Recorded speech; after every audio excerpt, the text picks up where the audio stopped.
Praise the Lord. The reason I'm smiling is because of all that I heard after last week. Many were confused and many were tongue-tied but did not die. And many understood.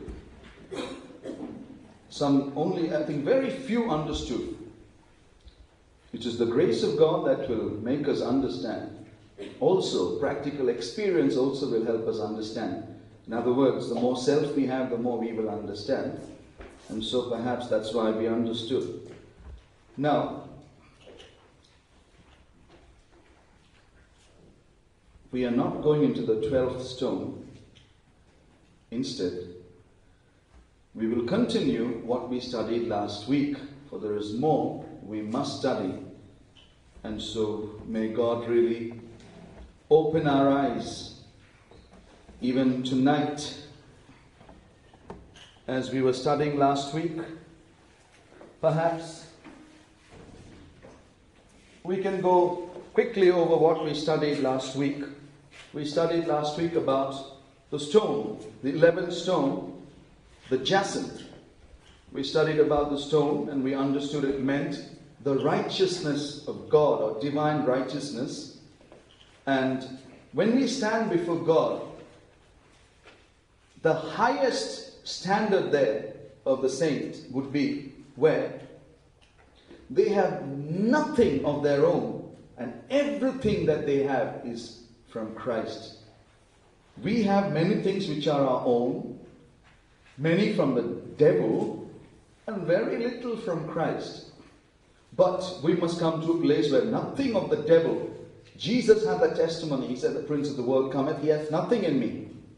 At the same time, Jesus had nothing of self, but he was the fullness of the Father.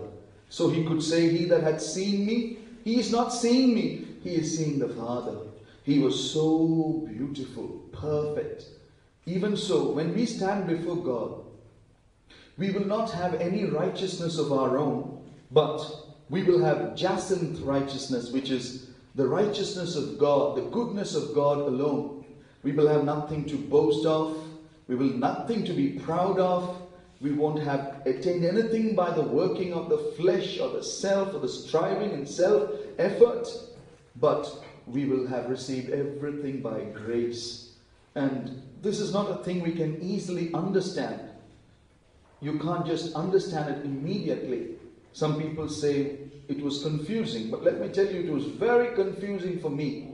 And the only reason why I was able to understand is because God showed me from my own life.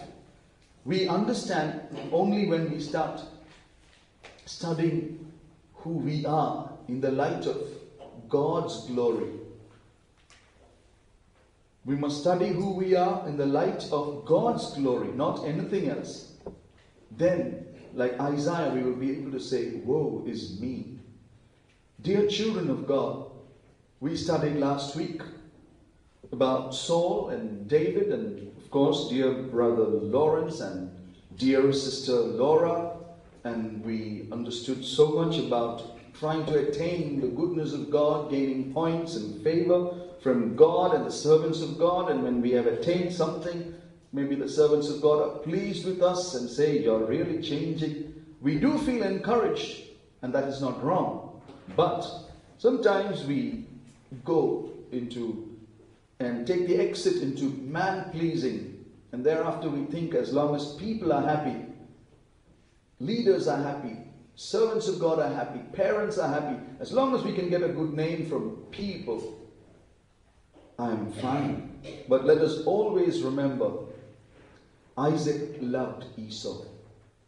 He loved Esau because of the ability and talents. He could produce some good food.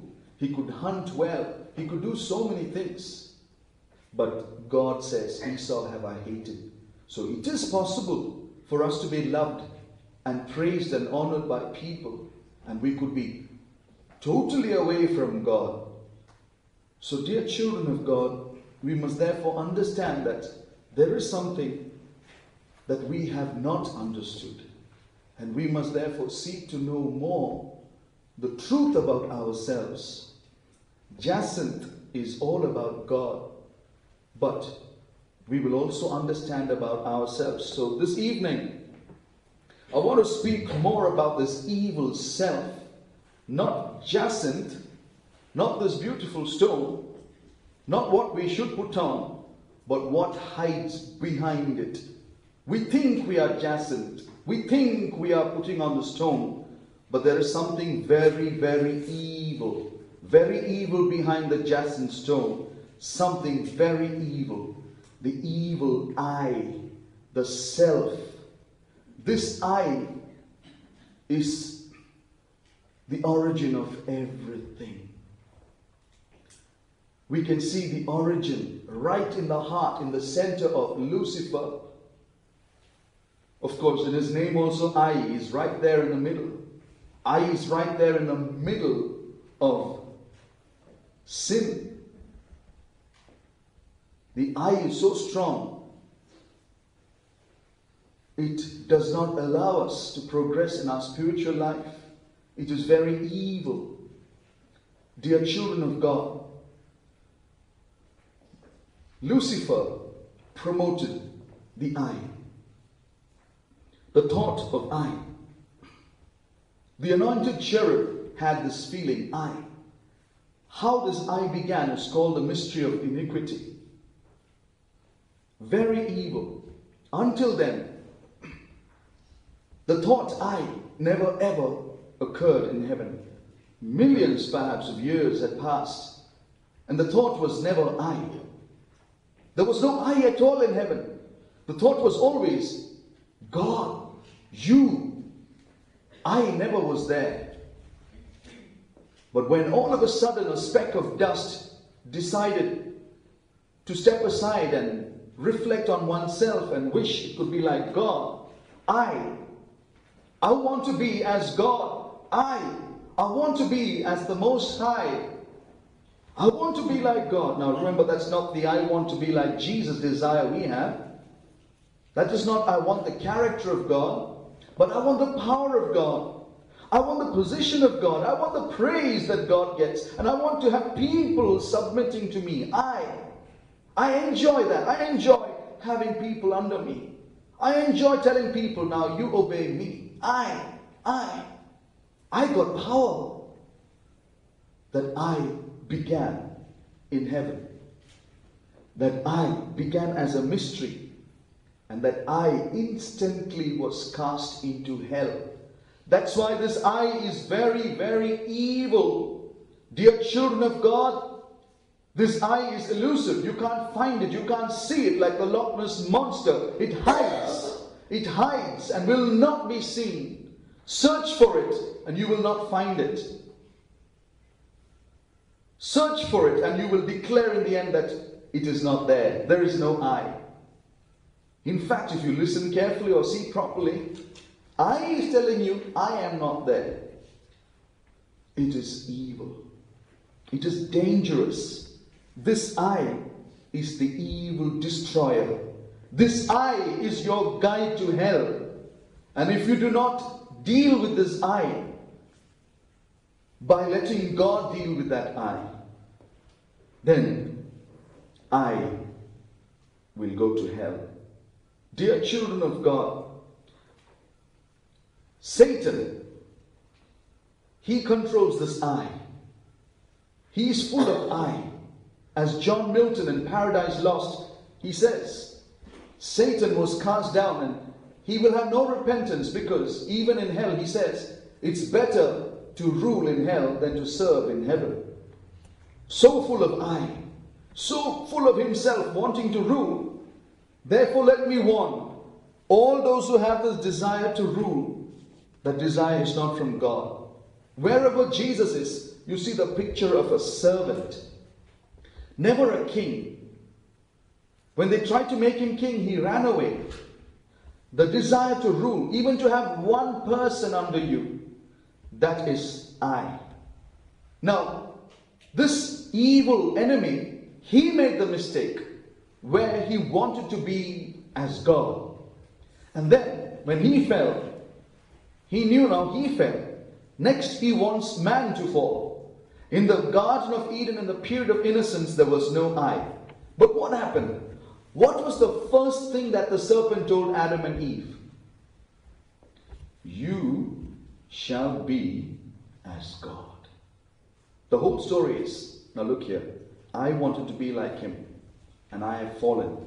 Now, I know one day you will be like him, but I don't want you to be like him in character. I want you to desire to be like God in power and knowledge. You will be as God. He put that temptation in him, before him. And what happened? Man also fell. Neither Adam nor Eve had the least inkling as to what Satan was leading them to. And finally, they fell. And families tumbled after that. Generations, nations, and kingdoms tumbled and fell prey to this evil eye, this serpentine eye, this diabolic eye, this hellish, fiendish eye. This eye now rules. This eye dominates. Nations and kingdoms all have been under the influence of eye. Nobody can escape the eye. It has claws and tentacles. It's like an octopus. You try to escape one tentacle and the other grabs you. You realize you're proud. Pride is a tentacle. You push that away and thank God you're humble, and that's pride again. You don't know how to get out of this eye. Dear children of God, this eye is the whole cause of the world's state today. Now, as nations tumbled and fell prey to eye and no one could escape the eye, one theory that the world saw and the world held, adhered to and believed was called a geocentric theory. Now, the geocentric theory is that the earth is the center of the universe and everything else, including the sun, rotates around the earth. Now, that should make sense to us, because if you look naturally, go out into the field, sit there, can you tell me that the earth is moving? Do you think the earth is rotating or revolving? You can't make out any movement. But you can see that the sun is moving. So if we look at it naturally, the earth is the center and everything goes round the earth. That's called the geocentric theory. Earth, is in the center. Now, this geocentric theory was a very complicated theory. Science became complicated. They could not understand many things because it was not the right theory.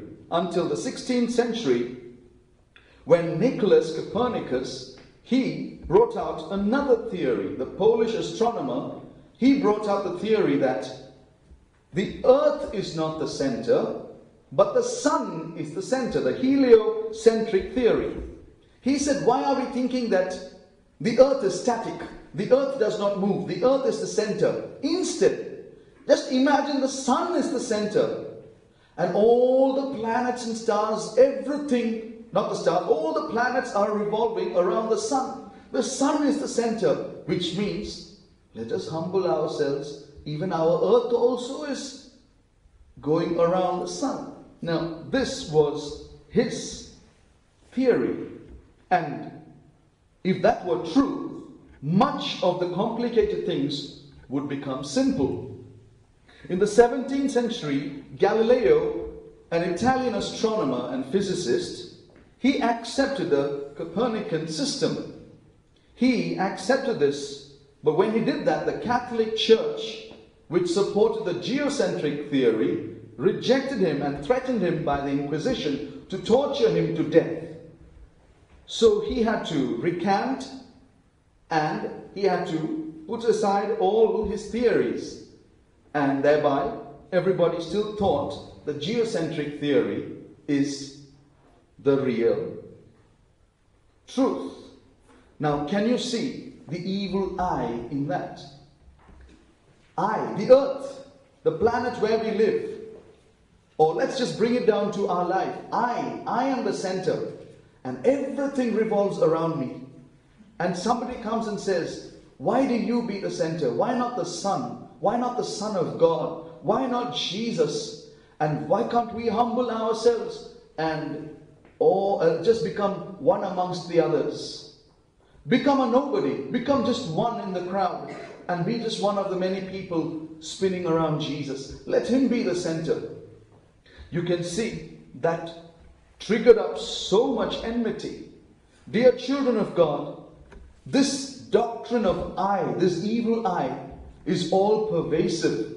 It spreads everywhere. Don't think it has stopped. Today, it is spreading even more. But it's very clever. It hides so that you don't recognize, in the form of humanistic philosophy, humanistic teaching. All children in school, the curriculum they have, what they are taught every day, has a lot of humanistic philosophy. Humanism, I'm not going to speak much of it, but humanism is a religion today. They have the humanistic Bible. They have their God. Now, who is the humanistic God? I. What the humanist says is, for example, one Paul Kurtz, he's a humanist. Now, what he said was, no God, no deity can save us. We must save ourselves. We must save ourselves. No one else can save us. What does humanism do? Humanism exalts man and denies God. Today, humanism has infiltrated, this philosophy has infiltrated everything. Government servants, teachers, ministers, most of them are humanists, God-denying humanists. And they have 5 tenets. First of all, atheism, which says there is no God. Secondly, evolution, which says your grandfather was a monkey. Now, that sounds funny, but dear child of God, do you know what evolution is? Again, there is no God. God did not create us. We just came, bang, and we appeared. And thirdly, amorality, which says there is nothing called sin. There is nothing like sin. What you feel is wrong is sin. And what you feel is right is not sin. You decide what is right and what is wrong. Nobody else can tell you what is right or what is wrong. You can decide for yourself. That is why in the world today, if you consider what happens in your schools, in your colleges, if you tell another person he's wrong, they'll immediately say, you're judging. You can't judge. You should not judge. Why? Because you're telling another person he's wrong. You can't do that. But the very fact that they tell you you are judging, they are judging you. But this is the spirit in the world, amorality, where there is no more right and wrong. There is no God who can tell us what is right and what is wrong. You are your God. So you can see every tenet is a God-denying tenet. Fourthly, autonomy. Human autonomy of freedom, sovereignty. You are the center, and everything spins around you. You decide everything, and your life will spin around you. Now, if these 4 are the tenets, then what is the 5th tenet? It's globalism, and that is exactly what is the system of the Antichrist.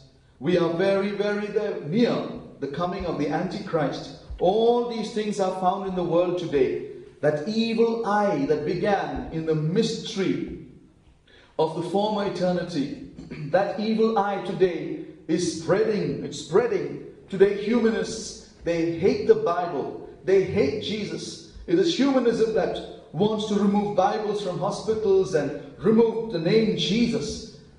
We can see everywhere Jesus should not be mentioned. People must not be offended. People become the center. People's feelings become the center. Jesus and his feelings are no longer important. This evil eye factor now is ruling the world. It wants to rule every home. It wants to rule every individual. And this evil destroyer eye, he wants to take you to hell. There is only one way out. Face the I, face the truth, recognize it.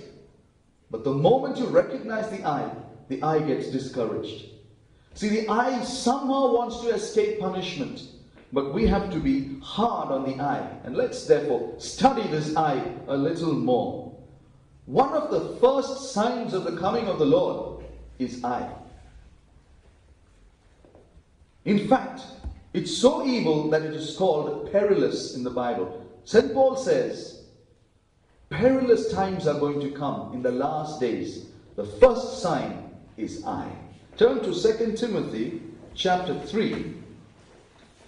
2 Timothy chapter 3 and read the first verse. This know also that in the last days perilous times shall come. In the last days perilous times shall come. What is the first of those perilous things? For men shall be lovers of their own selves. Men shall be lovers of their own selves. Or the first sign of the coming of the Lord is self-love. Self-love. What is self-love? Where we love God, we love ourselves more than we love God or love man. I becomes so important. Self-love. Promoting oneself. Promoting one's own desires. Fulfilling one's own plans. And this self-love leads to self-pleasing. And there are some people who are so engrossed in themselves, they become very lonely. They live by themselves, they live alone, and they will go into a lot of secret sin because of self-love. I don't want to speak too much about that, but self-love leads people to a lot of sin. But that sin will not involve others. It will involve only themselves because they are full of self-love. Dear children of God, this self is not the problem of the sinner. This self is not the problem of the sinner. This self is the problem of Satan. It is the problem of the sinner. It is the problem of the new soul. It is the problem of the saved. It is the problem of the new believer. It is the problem of the old believer. It is the problem of the servants of God. It is the problem of all the saints, except God. Selfless God. Everybody has this problem. But why is self being brought under the microscope and dealt with like this? Because I want you to understand something. Sinners and, say, pop idols, sports people, all of them, they compete with each other. They compete with each other. But the self competes with God. The self wants to take the place of God. Remember, David is the son of God and Saul is the self. And Saul will not bow down before David. He may bow his head, but he will not leave the throne. That is why I say self is so evil. And everything that comes from self is also dangerous and evil. Now, self is something very hard. Very, very hard. Now, I've got so much to tell you, and I don't think I'll be telling it to you in the right order. But whatever I put together, I will try and put it across. It does not matter what order. As long as we can all die, God will give us a good funeral, and Jesus can live in our place. Self is something very hard. Now, self has different branches. The problem of self in my life may not be the problem of self in your life. My problem can be self-pity, where I feel all the time sorry for myself and sorry that others are not feeling sorry for me. But there can be another person. The problem is not self-pity. There are some people who hate self-pity, but their problem with self could be anger, intolerance. They can't bear other people at all. So self has different branches. Self is not an octopus. It's like several octopuses being Siamese twins. Well, they can't be twins, then I don't know, octuplets or whatever. So you can see one head, but 1,000 arms. Can you imagine that creature? That goblin creature? Look in the mirror. This self is hard. Now take, for example, just this one nature I mentioned, self-pity. Now, self-pity seems to be a soft thing, but I tell you, it's very, very evil. It's very hard because, now let me give you an example. There's one particular sister I know who always said, no one cares for me. No one can feel my pain. Nobody knows what I go through. Now, these statements that we make, it comes only from self-pity. But the problem is, this sister and so many others feel that it is not from self. So she was looking around for pity. At one point, she looked at me. And when I said, sister, that is self-pity, you know what she said? Brother, even you? When she said, even you, she was making an appeal to myself. I should have thought, oh no, she expected something from me. I shouldn't have said that. I said, sister, I said the truth and I will say it again. She shook her head and said, nobody can understand me. The next time she came to me for self-pity, I said, sisters, before I could open my mouth, you say, now you're going to tell me self-pity. Brother, it is not self-pity. But she continued to pity herself, and she pitied herself and pitied herself until she got into so much problem. Unfortunately, no matter how big the problem is, that pity, self-pity, in the middle of all that, self-pity I could see is like a cancer.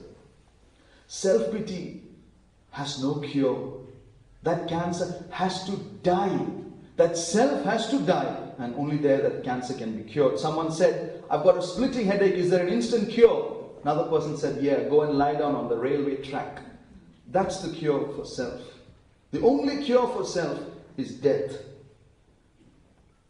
There are so many things you can speak about self. Now, for example, here are a few things, a few branches of the, a few tentacles of the octopus, self. And we can see just a few things there.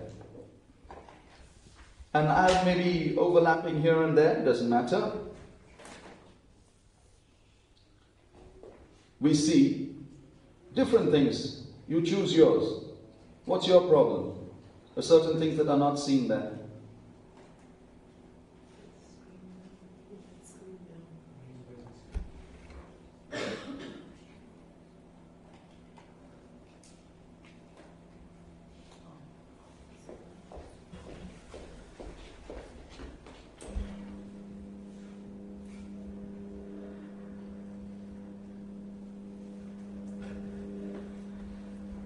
Self-centered, self-exaltation, self-confidence, self-pity, self-will, self-righteous, self-appreciation, self-defense, self-condemnation, and what's after condemnation? Self-consciousness. There is self-condemnation and there is self-commendation also. Self, all different things about the self. Well, I'm not going to explain that. But there's more. Like we studied self-love. There is selfishness. Now, let me explain selfishness. A selfish person will not feel this is just one out of, say, 500 qualities of selfishness. One thing about a selfish person will not feel the pain that the other person is going through. That is why it is always good to go through pain to know what the other person is going through. Another person full of self is feeling, true. Nobody understands the pain I am going through. Now, I'm not talking about you. I'm talking about the others, so please keep quiet. Now, I'm talking about those who can't show pity to others because they are selfish. It's good for us to go through pain and break so that we can feel for others. Otherwise, we won't feel for them. If you hear somebody has died, a person who has never known the pain of death will say, really? So when's the funeral? That's all it is to them. But death, we need to go through the pain of death to know what another person is going through. Otherwise, we will treat it as nothing. Dear children of God, selfishness makes us think of ourselves and our family, our culture, our language, our people. So much about selfishness, but I'm not going to speak much about these things. I'm going to just try to identify a few of the million tentacles of self and try and see if you can see any of them in your life. Much of this is from my own experience, and the self in me is now trying to show how humble it is. Right, now self justifies itself. Self always has an excuse. Self is never wrong. It does not want to be wrong, and it's never wrong. So it always justifies itself. And because it's always right and never wrong, it always has an excuse. But when it is cornered, it gets upset or gets condemned. Self, I'm going fast now, so don't try writing, because I'm going to say it fast. Self always insists. Self always insists. Always insists on its own way, because it's always right and others are wrong. Self insists and has its own way. Self stands up for its rights. It insists on justice for itself. Next, self seeks its own glory by magnifying itself. Then, let's jump to another angle. Self, it gets irritable. It does good, and in doing good, it gets irritated with others who don't do the same good. Remember one sister. We've got two sisters. Two sisters of the same family. Who? I can't see the lights in my eyes. Mary and Martha. Why blame the others? Two sisters of the same family. Okay. Martha was doing good, but she got irritated. That was the self. Self becomes envious. Self becomes resentful. Self is touchy. Self is critical. Self is worried for everything, unnecessary thing. Self starts worrying about who's going to replace Charles Kennedy. Self starts worrying right from Charles Kennedy to the test on the foundation stones. The self starts worrying and worrying. Why? How many marks am I going to get? Self becomes shy. Self is self-conscious. Self is reserved. Self is possessive. Self is revengeful. Self is bitter and unforgiving. Self talks about itself. Self is impatient. Self is unkind. Self is rude. Self is rough. Self imposes itself on others. Self imposes its opinion on others, and others must concur. Self doesn't care for others. Self doesn't care for other people's feelings. Self will wake up in a camp at 3 o'clock in the morning and wake others up also. And self is short-tempered. And self gets upset. Self starts sulking. Self is disappointed.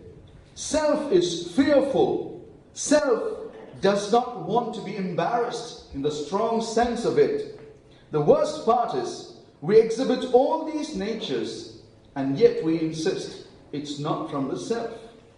Dear children of God, I have more to say about self. I've got everything written down so that I don't miss anything.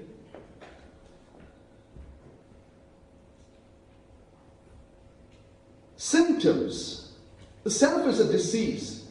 Some people say, how do you know you have diabetes? You always feel thirsty. You get tired all the time.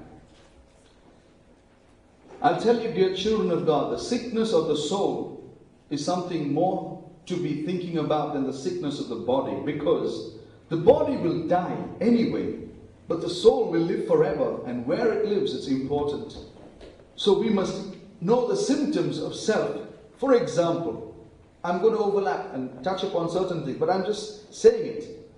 A person which self will be in the center and has this disposition to look at everything as to how it will affect oneself. Because I am in the center. And there are certain symptoms. I told you, you can't pinpoint self. I can't draw self and I can't color it and tell you the shape of self. But there are symptoms. For example, touchiness. That's a symptom of self. As one person described, what is touchiness? Touchiness is like wearing all the nerves of the body on the skin. And for the slightest thing, this person can take offense. And if it's not invited to a place and others are invited, the self can get hurt. The self gets upset and angry when what it desires is not fulfilled. When others don't bow down to me, the self of Haman, and if it is not honored.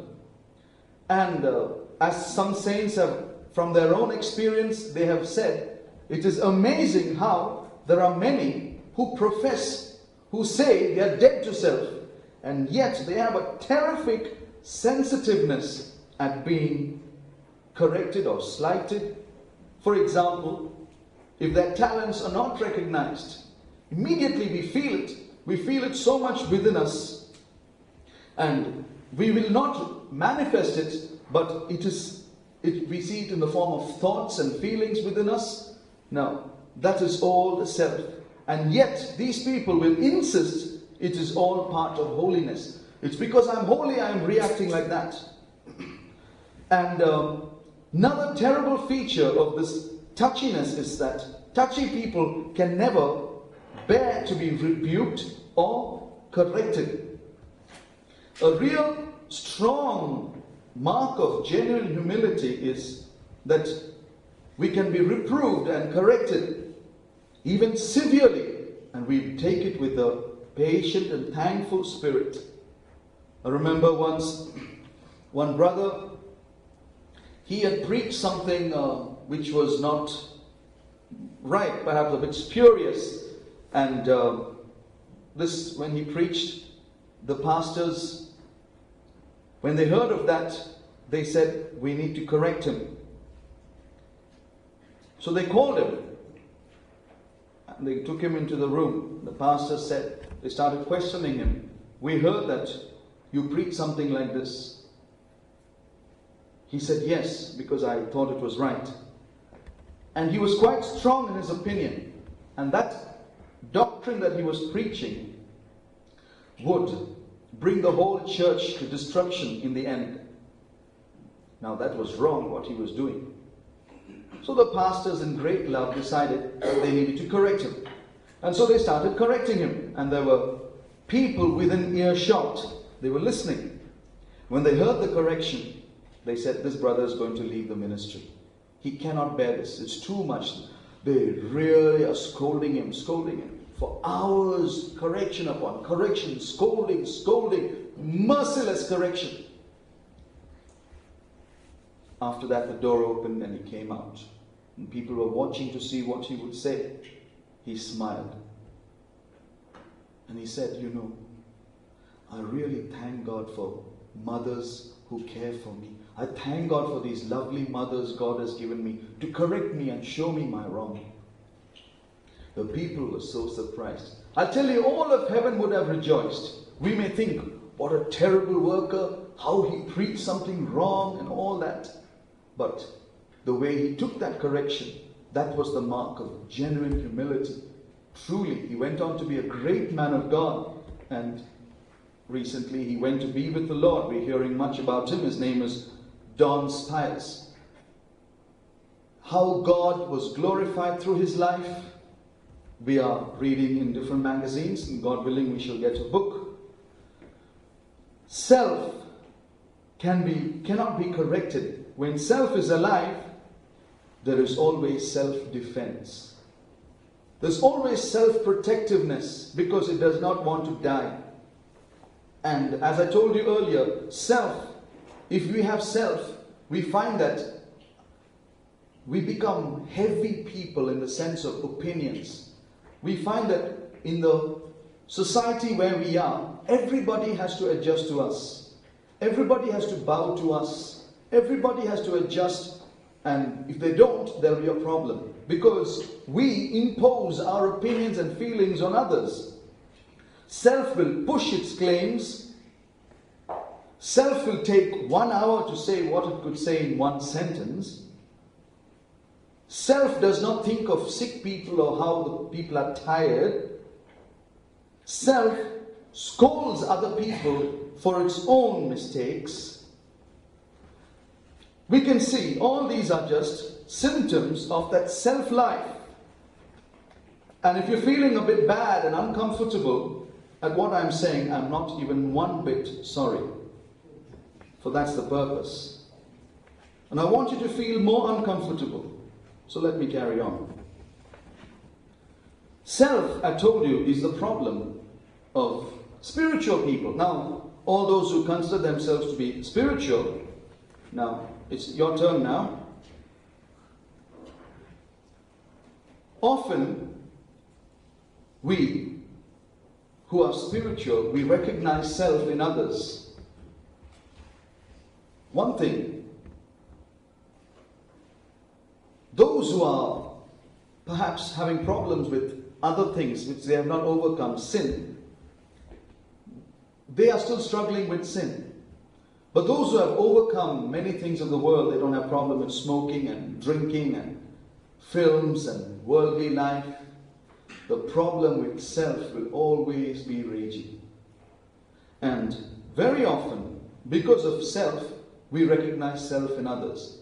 But actually we recognize very little in ourselves. What we have is like a big log, as Jesus said. The other person may have only a little speck in the eye. That speck for the other person, to us will be something big, but we won't see what is in us.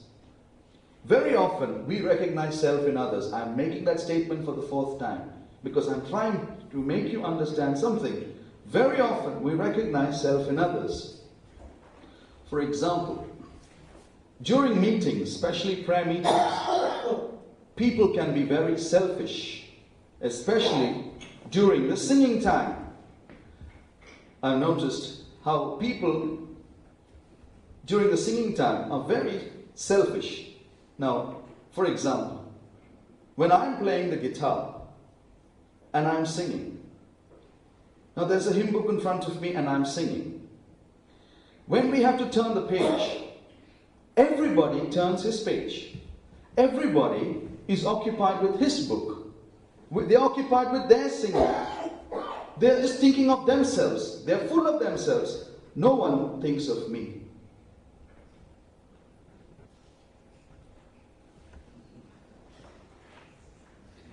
Do you understand? Because of myself, I instantly recognize it in others. Everybody is thinking of themselves. Nobody is thinking of me. So let me teach them a lesson. If I have to turn the page, I'll put my guitar aside, put it down, turn the page with the noise, I'll pick the guitar up and make them realize that somebody else should have done it. Dear children of God, that's one. Number 2, I'm again saying how we recognize self in others. How many of you heard of that Sunday school teacher who taught her children about the Pharisee and the publican? Have you heard that little story? The teacher was teaching her children about the Pharisee and the publican. And she was saying, children, you know these two people, how they went to church? They went to church one day and then this Pharisee was thinking how good he is and how bad that publican was. And she went on telling the whole story. And the Pharisee was saying, thank God I'm not like the publican. Thank God I'm not like the publican. Children, this is the Pharisee. What a terrible man he is, isn't he? The Sunday school teacher was saying. And then she added in the end, thank God we are not like the Pharisee. Look how she was deceived. Thank God we are not like that Sunday school teacher. Did you get that? I hope you got it. Otherwise, please listen to it again. Next, a language issue. Now there is self in language. Self makes us bind ourselves to our own community, to people of our own language, and it fires up that spirit, and that's the problem in many, many nations today. That's the problem, basic problem, but that's the problem in churches as well. It is self. Now suppose there are two brothers, A and B, and they are of the same language, and there's another brother, say, of another language, brother C, and A and B, full of self, they talk to one another in their own language without thinking of brother C, and brother C, full of self, says Amen. It is self that does it, and it's self that gets annoyed with others also. Number 4, it is the husband who is full of self that dominates the family and controls the wife. It is the husband who is full of self who ever has to tell the wife to obey him. The husband who has to tell the wife, look here, I am the husband and you have to listen to me. If he has to make that statement, already he is in the mouth of the octopus and he's about to be eaten. And it's the wife who's full of self who wants to rescue him. She won't submit. So she fights back. Of course, for his sake. Because she does not want him to perish. She thinks of his self, not herself. Let me carry on. There's more to be said about the self. Are you feeling uncomfortable? Dear children of God, as I told you last week, one day God told me, one afternoon it was, before I went to the Nottingham meeting, He brought this to my understanding. I never knew it until then. And it came so strong. And that is ASC, the Attention Seekers Club. Put it somewhere, I tell you. Let's cover that. Now, what is ASC, the Attention Seekers Club? This is something which is a very terrible problem.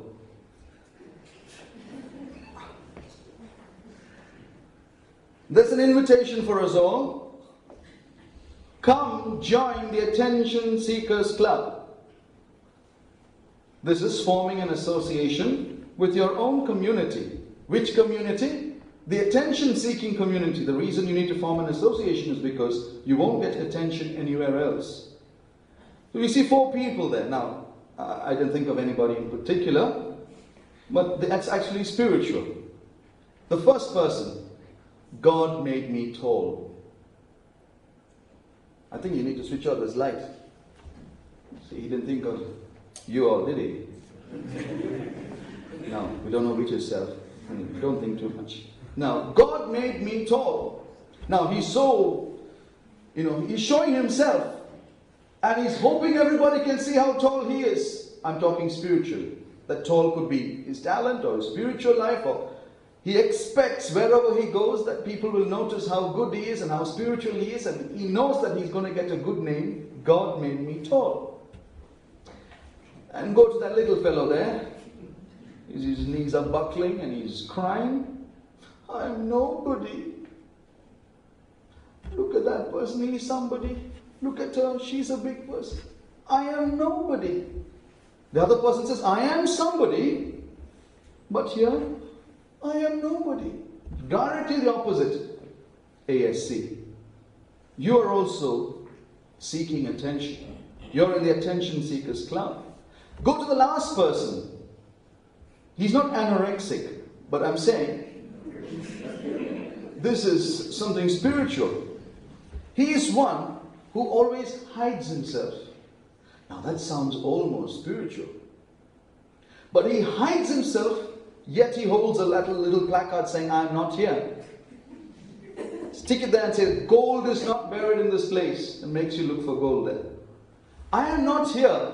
In other words, he's showing you how he hides himself. Now, he says, I'm not here, so don't look for me. I know all about self and all that, so please, I'm not here. And thereby he gains attention. And of course, let's go to the chief person there.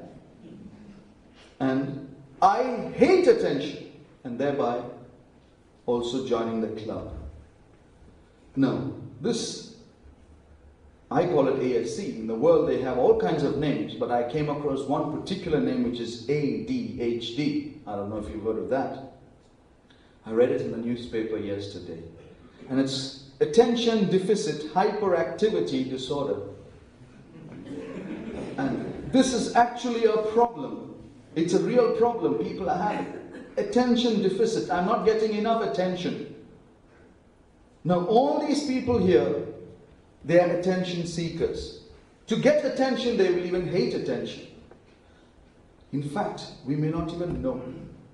Is there anybody here not in this club? Anyone not in this club? Sister, you're not in the club? You just got attention there. Okay, but we all must have a competition. We must seek to get out of that club. It's a dangerous club. It's an evil club. The self is so desperate for attention, it will do anything to get attention. It will do anything great. It may not do anything. It will do a big ministry. It will choose not to do any ministry. It will do all kinds of things. But the whole thing is the self is doing it. It will do spiritual things. But remember, the bottom line is this: attention. And the self will not even believe that it is seeking attention. That's the horrible part of ourself. It never accepts that the self is there. Okay, first of all, point number one, if you're in the attention-seeking club. Point number one, or is it two there? One, right. I want attention, so I exalt myself. That is, doing things, promoting oneself. You can do it in your work, you can do it in church. I want myself, I want attention, I want people to admire me, I want people to see that I'm there, so I will exalt myself. Remember, exalting ourselves we can do through so many ways. We can exalt ourselves many, many ways. I'm going to rush through because it's 9:05. Time is really going fast, but let me also rush through. We know very much about exalting ourselves, so we hear it from time to time. But the second one is interesting. I want attention, so I humble myself. Now, this is, I am nothing. I realize how bad I am. And it has a bit of self-pity there. I am bad. You've been trying to say how good you are. Nobody pays any attention. So now you try the opposite. I am bad. At least now will you accept me? Attention seeking. It is for attention that I will humble myself. Now remember therefore, I don't mean humbling ourselves is wrong. We must humble ourselves. But what is the root behind it? We humble ourselves, but sometimes we do it even for attention. Thirdly, I want attention, so I praise myself. How do I praise myself? God anointed me mightily. And we make people envy us. We say things to make people admire us. Now, that's in the form of self-exaltation, but we want praise. I want attention, so I praise myself. I speak good things about myself. Or, we can put others down by noticing their faults. By noticing other people's faults, we put them down, mentioning it, and thereby we get praise for ourselves. Now, I want attention, so I praise myself. But the next one's interesting. I want attention, so I praise my neighbor.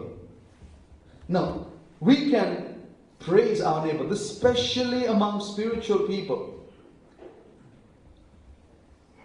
The reason I say among spiritual people, they have reached a certain standard where they think spiritually and they also admire spiritual people. So if you see someone who's constantly praising the others and putting himself down, you will start admiring that person. So we can do that.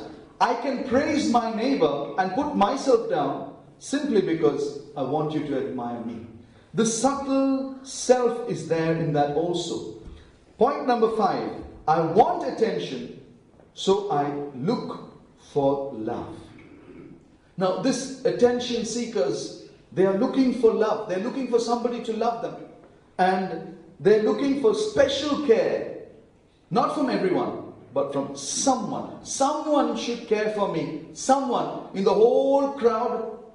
If I stand in one end of the hall, there must be somebody else in the other end of the hall to whom I am somebody. They must look at me and they must say, they must come and talk to me. I want someone to care for me. I want love. I want somebody who can treat me as, someone special. I must be special to someone. I'm looking for love, desperately seeking love. I want attention. Point number 6. I want attention, so I want sympathy. I want people to sympathize with me. I want attention, so I will speak in a sad voice.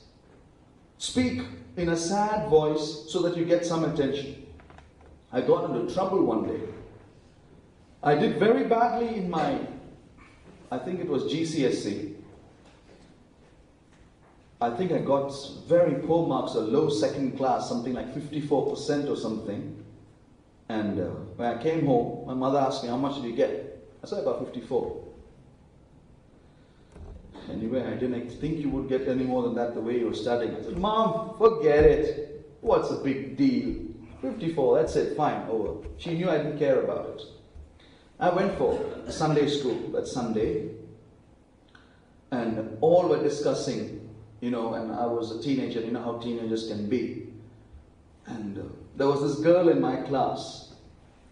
And of all things, she asked me, how did you do your exam? Now you know how boys can be when girls ask that question. I said, I did all right. Well, did you get a first class? No, I was cornered. I said, no, I got a second class. Second class? You? I said, yes. Are you sure your marks were right? I said, well, I imagine so. So she turned to the teacher and said, poor thing. She said, yeah. And she was showing me a lot of sympathy. And I was lapping it up like a person who's been in the desert for 20 days. And I put my head down. And I could hear this girl whispering to the teacher saying, oh, he's really feeling sad. I shouldn't have asked this. She said, I'm sorry, Rohit. It's all right. Doesn't matter. And I sighed, and the teacher carried on. 10 minutes later, she said, I'm feeling really bad about what I did. I think he's going to cry. And the teacher said, will you cry? I said, I'll try not to. And I carried on. I'll tell you, you can get into an emotional trap where you're getting a lot of sympathy for a feeling that you don't have. And if you started it, you won't know how to stop. And I tell you, I was going at 180 miles per hour and I found that brake wasn't working. And she went on until I realized head-on collision coming up. After the Sunday school, she went straight to my mother and said, sister, auntie, Rohit is feeling really miserable. What about? He's got very low marks. Low marks? Yes, he's got low marks because that's what he did and that's what he deserved. No, he's feeling really bad. No, not at all. I know how he feels. I'm his mother. No, sister, he's almost in tears. I don't believe you. Come, let's go and talk to him. And I see both of them coming at the same time to me. Now I didn't know what I should do. Whether I should be careless or cry. Have you been in that trap? Have you ever been in a trap where you put on something and you don't know how to get out of it? I'll leave the rest of the story. I want sympathy, and so I speak in a sad voice. Sometimes you get phone calls. Praise the Lord, brother.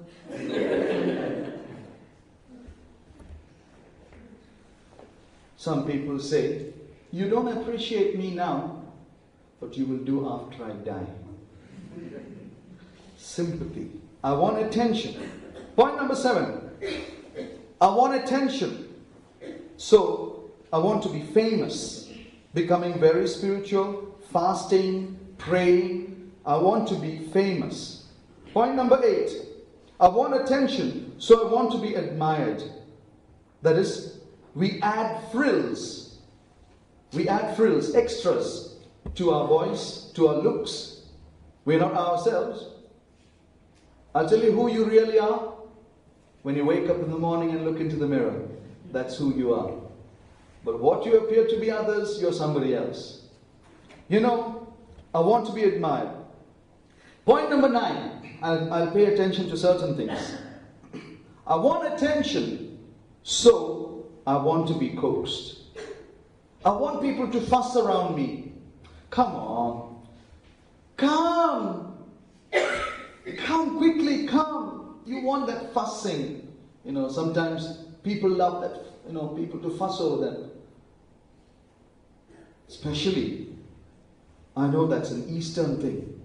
When it comes to food, we love people to fuss over. Come on, you must eat, you must be really hungry. Come on. Please, brother, take a little more. Come on, look, you don't look after yourself.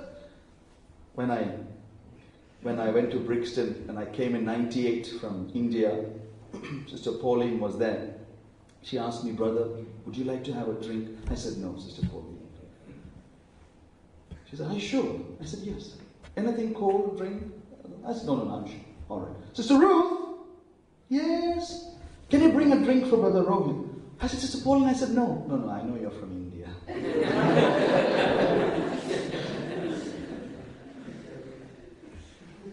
We want to be coaxed, don't we? We want people to come and take some more. No. I'm full. Don't put any more. Hoping you'll just put the 2 more spoons there. And if you don't put, what a selfish person. You could have tried once more. And the person, if he's from India who's serving, he'll say, this fellow wants to eat up all my food. Take some more. Anyway. Point number 10. I want attention. So I want to be noticed. That is, I will change something, either make it good or bad, or add some technique, or do something to be noticed. But point number 11 is more interesting. I want attention, so I hide. Now this is special humility called ASC humility, where I go away, I stand alone, and I will be all by myself, so that you will come after me. Do you know about that? I know about one sister. Unfortunately, it's always in sisters. No. Self. Okay. Right. Now, there was one particular sister. We had all gone as a team for some work. And while we were all going around, this sister was always by herself, She was, when we were all here, she would go and sit somewhere all by herself. And I really got worried. I thought there was some big problem. So I was sincerely concerned. And I told one senior worker, not a brother, a sister. I said, something is a problem. She's always like that by herself. The answer was, Pat. Pat came the reply, they say. The answer was, you don't know women. I said, why? There's a problem. She wants attention. So she's going and hiding herself. She wants you to go and call her and say, come, be part of the crowd. She's hiding herself. No, attention is not pushing yourself in front. You can do the opposite. You can hide yourself, all because you want attention. You can give something to me right after the meeting, say, here, Brother Rohit, this is a gift for you. And you can tell everybody, look, I've given a gift to Brother Rohit, look. Now that's getting attention. Or you could do something else. When I finish this meeting, I can find, there's a gift on my chair. Now, how did this come? I wonder who's kept it here. So humble, not even putting your name there. Thereby you get more attention. I want attention. Point number 12. I want attention, so I want to be scolded. Have you heard of that one? If you won't praise me, at least scold me. I want attention, so I want to be scolded. So I will deliberately make a mistake, deliberately dress badly, deliberately muck around, as they say. Deliberately do something wrong so that I will be noticed. I want attention, point number 13. So I wear a mustache. Now, that is using nature. You can wear a mustache or you can pluck your eyebrows. You can do so many things. I want attention, so I do that. Or, point number 14. I want attention, so I shave my mustache. Yes, I shaved my mustache the first time because I wanted to look like a film star I admire. You can have a mustache or shave a mustache, but what is the purpose behind what you do? Finally, point number 15. I want attention, so I remain sick. Have you heard of people who want to remain sick because they get a lot of benefits? When they are sick, they get a lot of... What do you get? Attention. You get a lot of attention. You see, this is a club. And it's a problem. It's a frightening club. And we shouldn't be in that club. We must want to come out of that club. We must seek to get delivered from that club. And so, what must we do? We must really cry to God. Anyway, let me just say a few more points about the self. Self. Attention-seeking club.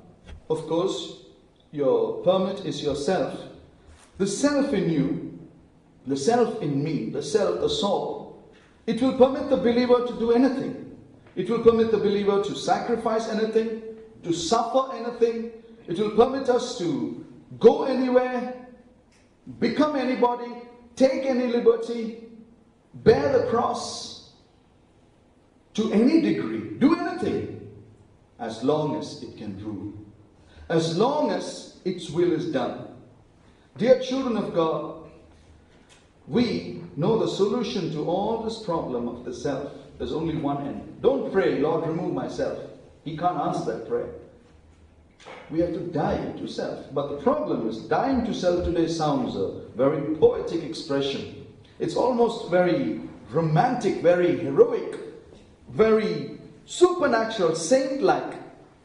Dying to self. It sounds so beautiful. We can read about it and think about it and talk about it and even preach about it, entertain, to theorize about, fascinate, to dream about it.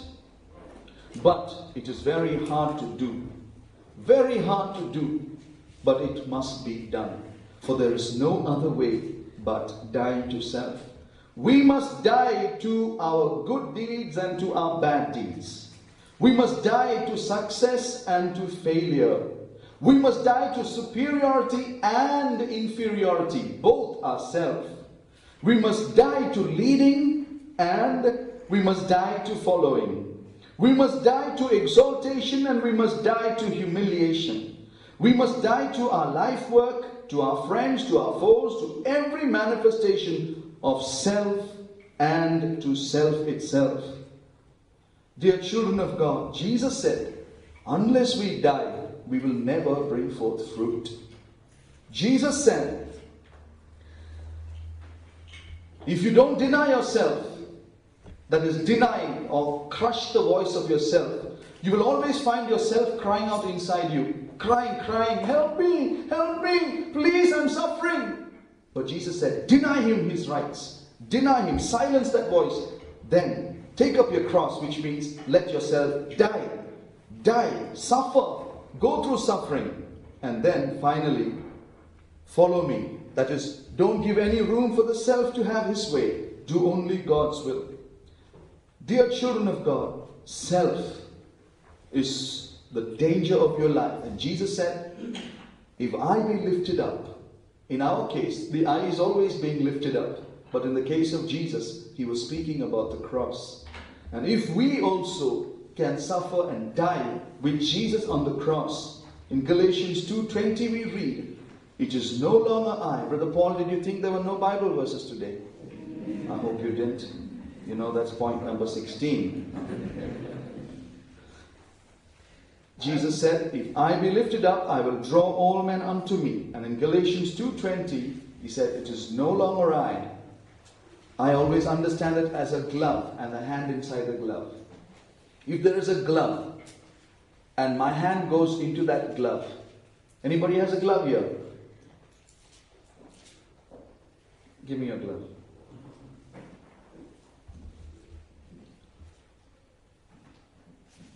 Everybody, just Titus's glove. All right. How many fingers does this glove have? 5 fingers. Does it live? Does this glove live? Does it have life? Of course. How do you know if something is alive? It can move, right? It can move. Now see, it's moving. Glove, can you testify? Well, I was alive, but now I no longer live. Yet I move, but it is not I, but your hand that moves in me. I am dead, the glove is dead, but what is the life inside me is not me, but Christ in me. This is our testimony. Dead. If I drop you, dropped. Nothing of my own. But if you see me moving, if you see me living, it is not I, but Christ inside me. It is no longer I. I am dead. I am crucified. Therefore there is no more. There's no reaction. There's no action. There's no exaltation. There's no humiliation. There's no worry. There's no happiness. There's nothing. Absolutely dead. A life of being dead. You can have your glove back, Titus, after the meeting. So, this life of the self. Of course, it's not easy to die. You can talk about it, preach about it. Pastor T, you love the prayer of Francis of Assisi. I didn't like it in the beginning, but it's a beautiful prayer. It's a prayer of selflessness. Grant me that I might not seek that others should console me, but rather that I should console others. Help me, Lord, that I might not seek that others should understand me, but that I should understand others. Help me that I should not seek to be loved, but that I might love others. For it is in giving that we receive. It is in pardoning others that we are pardoned, and it is in dying that we are born to eternal life. May God therefore really help us to enter into this life of dying to the self. Dear child of God, it is very, very important, and I'm sure you may be more confused today. It does not matter as long as we die. May God really help us. Shall we stand?